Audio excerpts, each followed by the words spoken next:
त्रिपुरा प्रदेश कांग्रेस ने नतीजों पर प्रतिक्रिया देते हुए कहा है कि ये नतीजे भावनाओं से प्रेरित होकर लिए गए वोटिंग का परिणाम है।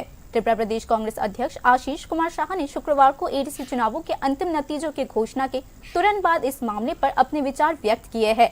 आशीष कुमार शाह ने आगे कहा कि भावनाओं से प्रेरित होकर वोटिंग के चलते विकास और भ्रष्टाचार जैसे अहम मुद्दे पीछे छूट चुके हैं। ये गौरतलब है कि इस चुनाव में भी कांग्रेस पार्टी एडीसी में एक भी सीट जीतने में नाकाम रही है।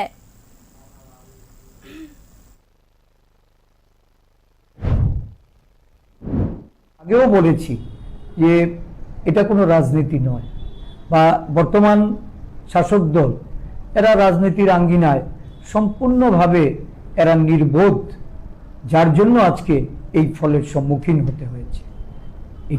এটাই সবচেয়ে বড় বিষয় যে একটা আবেগকে কেন্দ্র করে যেখানে ভোটাধিকার প্রয়োগ হয়, স্বাভাবিকভাবে উন্নয়ন বলুন, দুর্নীতি বলুন বা অগ্রগতির কথাই বলুন, সবটাই এখানে একেবারেই মানে ভোট রাজনীতির থেকে সম্পূর্ণভাবে এটা বিলীন ছিল।